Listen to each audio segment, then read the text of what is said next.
Shortly after Diddy was found not guilty, Jaguar Wright issued a warning to Cassie, suggesting that Diddy might be out for revenging that his daughters could be ready to stand by his side.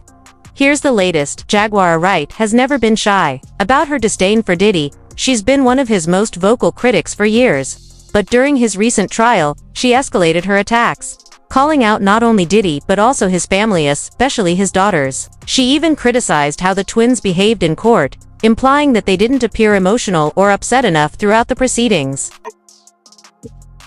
Hey girls, congratulations on your graduation.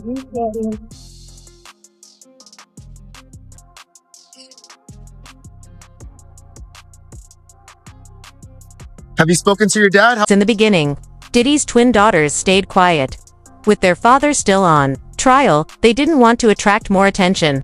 But now that the case is over and Diddy has been acquitted, Jessie and Delilah are breaking their silence and they're coming out strong. From the way things look, they're ready to confront Jaguar Wright head-on. So why is Jaguar targeting the twins and not Diddy's other daughter, Chance? Some think it's all about how the girls present themselves publicly. While Chance has remained low-key and out of the spotlight throughout the ordeal, the twins have done the opposite, attending high-profile events, posting on social media, and continuing to enjoy their lavish lifestyle.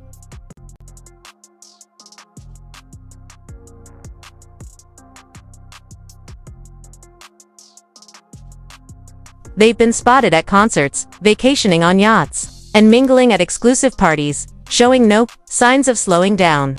But that's exactly what's rubbing people like Jaguar the wrong way. With all the controversy surrounding their father, including serious allegations and lingering suspicions about their late mother, Kim Porter, some expected them to lay low. Instead, their presence has only grown louder. To Jaguar, it comes across as if they simply don't care. There's also renewed chatter online about Kim Porter's sudden death. Rumors have circulated that she was working on a Tello book before she passed, one that could have exposed Diddy's private world, his lifestyle, and long-held secrets from their time together.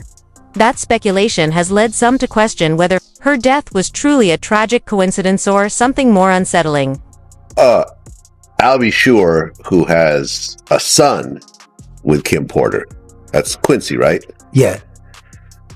Has kind of for a while, spoke about this conspiracy theory that Puffy has something to do with Kim Porter's death or something like that. I personally have never believed that. Do you think there's any truth in that at all? I don't want to believe it. You know what I'm saying? But I also ain't know everything, all this stuff that's going on. So one thing I know that Puff loves is money more than anything in the world.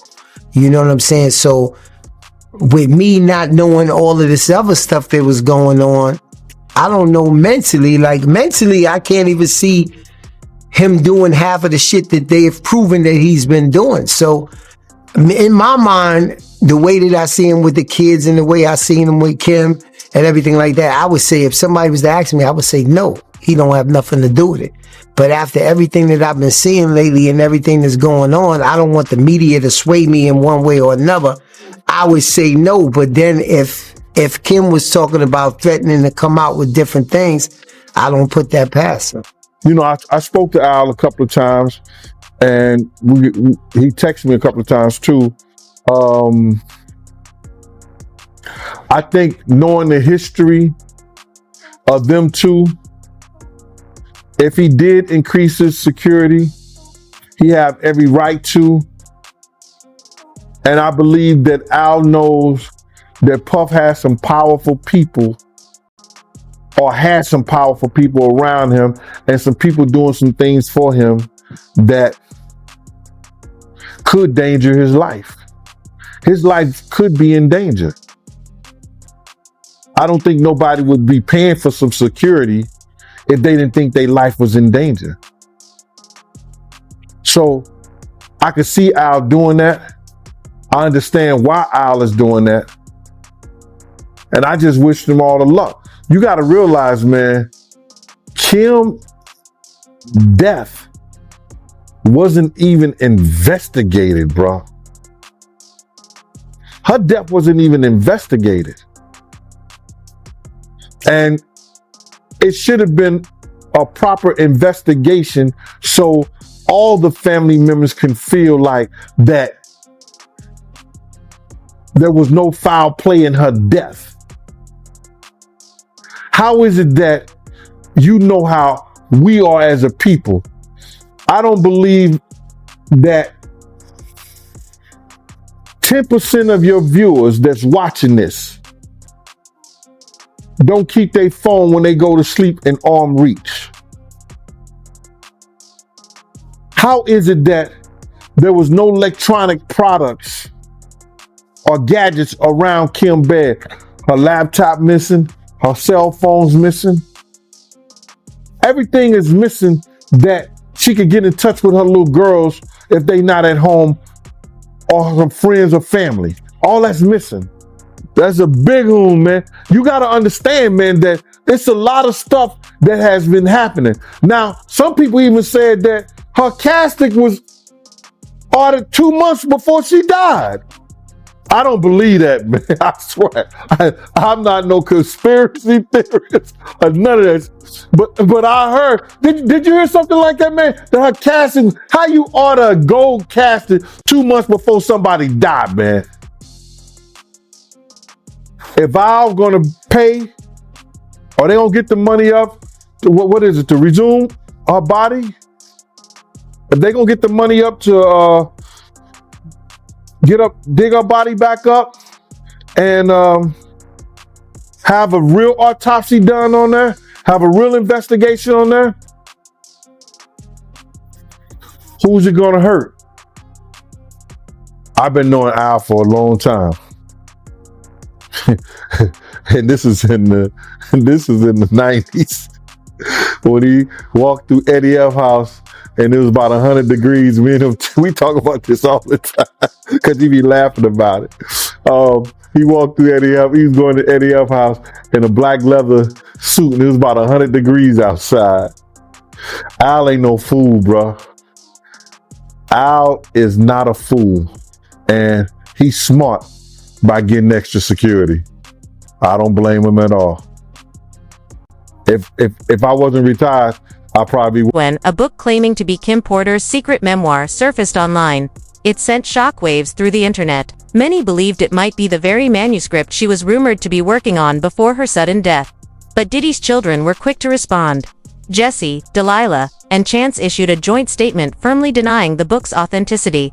They made it clear, claims that our mom wrote a book are simply untrue. Anyone claiming to have a manuscript is misrepresenting themselves.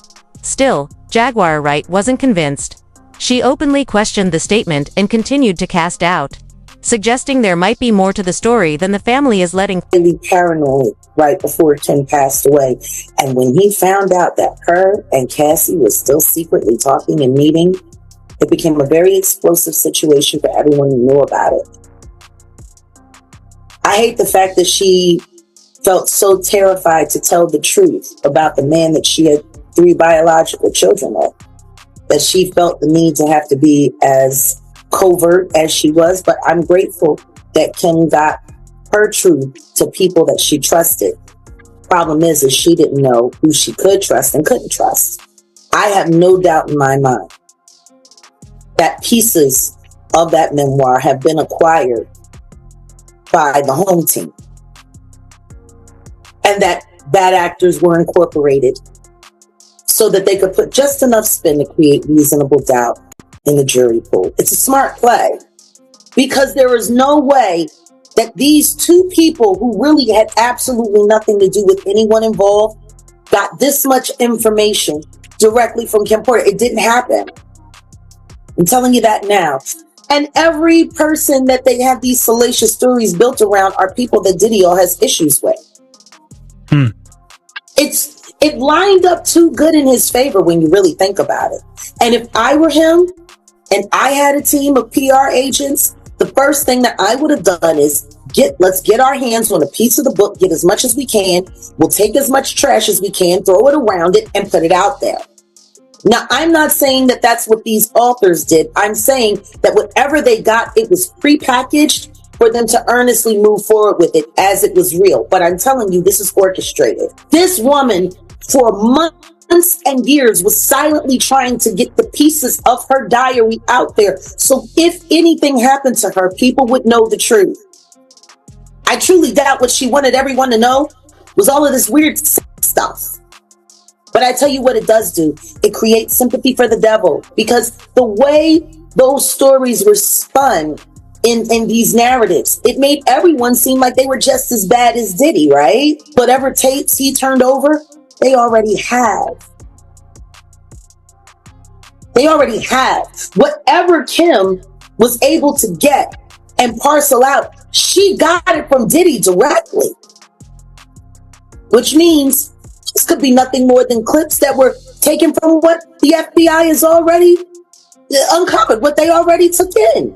I think that's why they put the gag order, because they just wanted to make sure that he couldn't say anything else. Despite all the rumors and controversy, Diddy's twin daughters have continued to stand by his side. They showed up in court, expressed their support publicly, and remained active on social media. For them, loyalty to their father seems to outweigh the pressure to stay silent just to satisfy public opinion. But behind the scenes, it hasn't been easy. According to multiple reports, the trial took an emotional toll on the girls. While they appeared composed in public, sources say they were deeply affected by some of the testimony, particularly from one woman who described disturbing events that allegedly happened in private. No matter how strong someone looks on the outside, hearing that kind of testimony can be deeply traumatic. As for Diddy, he appears to be moving forward and regaining his footing in the aftermath. To the other news of the day, and we're following some breaking news in the Sean Combs prostitution case. His defense lawyers just dropped their push to speed up his sentencing. It comes after Combs was acquitted last week of the most serious charges against him, but convicted on 2 lesser charges and remains behind bars while he awaits his sentencing. Eyewitness News reporter Kimberly Richardson is live in Lower Manhattan. And Kim, there was a lot of back and forth on this issue today between attorneys. Listen, yeah, and all that back and forth actually happened before today's 2:00 hearing. The hearing lasted less than 2 minutes and literally was a full circle moment. All parties involved agreed to the judge's original sentencing date of October 3rd. This was all done by conference call. No one was physically in the courtroom on the 24th floor here, except for members of the media and then the public. We briefly did hear from Sean Combs say hello, and his attorney mentioned he was in his office. 2 federal prosecutors were also on that conference call. So, as it stands now, Sean Combs will remain behind bars at the Metropolitan Detention Center in Brooklyn. A jury found him guilty of 2 counts of transportation to engage in last week, but the 55-year-old was acquitted of racketeering, conspiracy, and trafficking.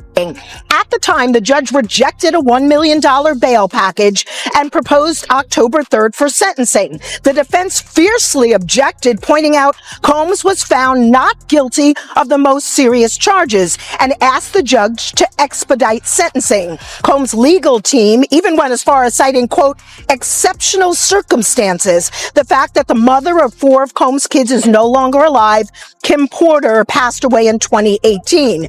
The government urged the judge to stand firm in that October date. We did expect to hear more back and forth today, and it's not clear why the defense essentially walked back its request. Moving forward, Combs will be interviewed, and a report must be handed in on or before August 29th. They ask him all about his background. Has he ever had any convictions? And obviously, the probation department looks up and determines whether or not that's accurate. But they interview him first. What is he doing in the community? Has he committed any, crimes?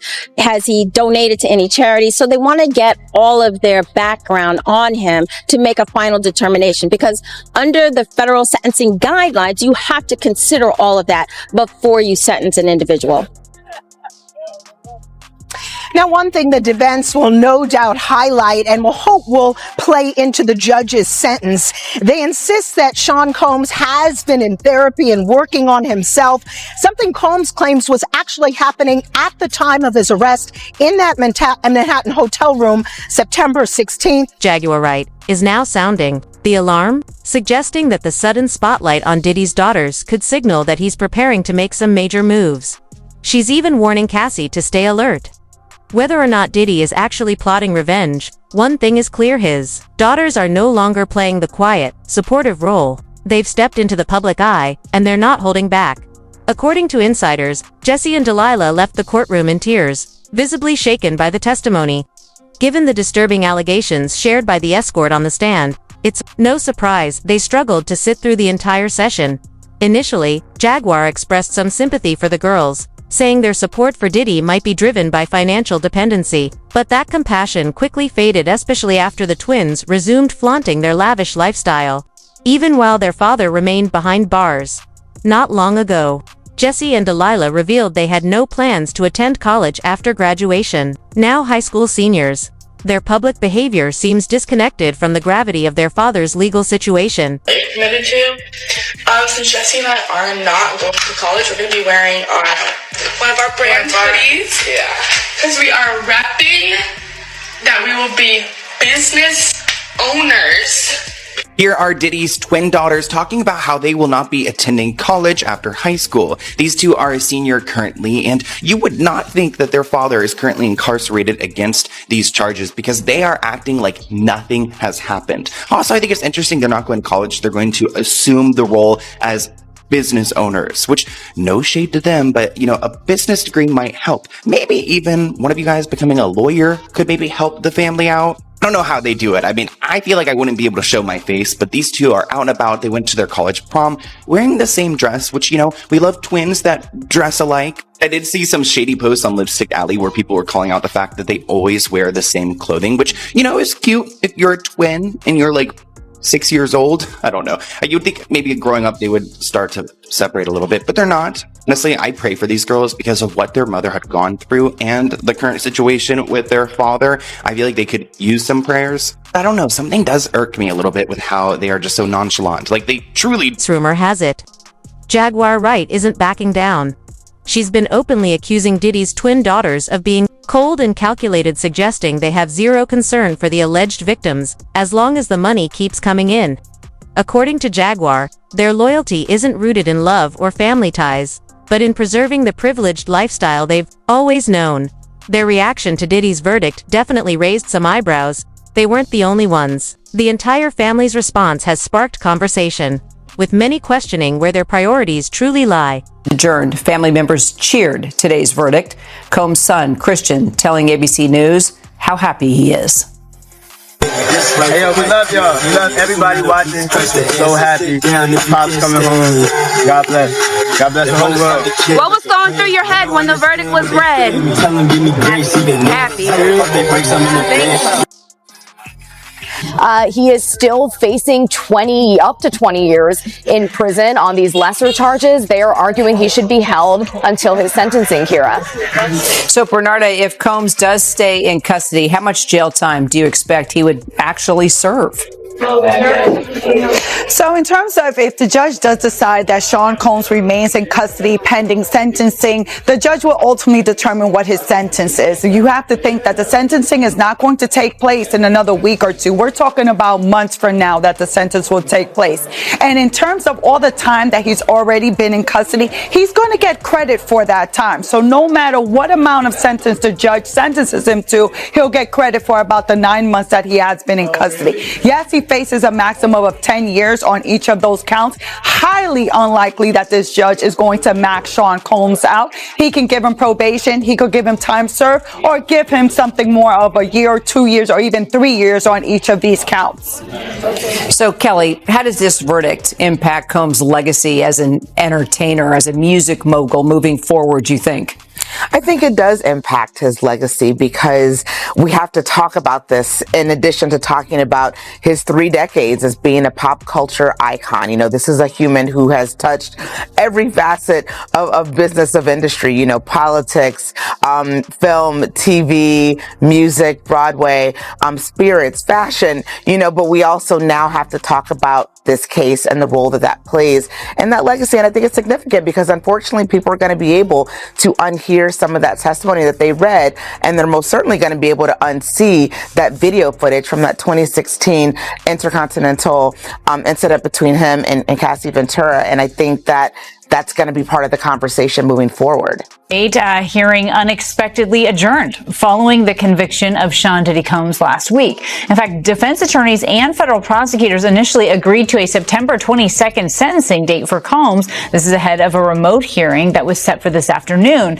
But shortly before the hearing, attorneys for both sides sent a joint letter to the judge saying that they had agreed to the original proposed sentencing date of October 3rd. Combs was acquitted of racketeering, conspiracy, and convicted on 2 counts of prostitution-related charges. He faces a maximum sentence of 20 years in prison on those counts. And our ABC News chief investigative correspondent Aaron Katursky has the latest.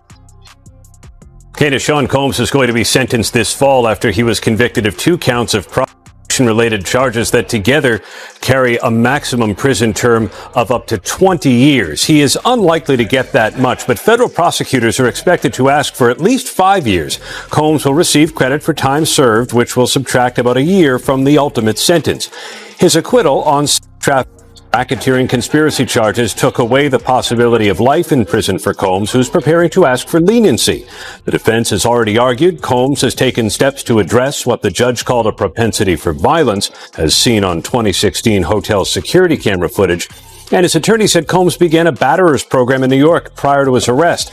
The defense has also argued Combs did not make money from prostitution, but rather was the primary client of the male escorts he was convicted of transporting.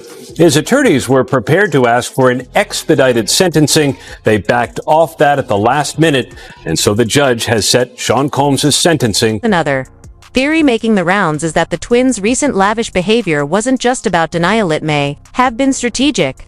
Some believe they were enjoying the high life while they still could, fearing the court might freeze Diddy's assets if he were found guilty. There are even rumors that the girls were ready to flee the country and tap into funds Diddy allegedly stashed in their names, hidden in offshore accounts.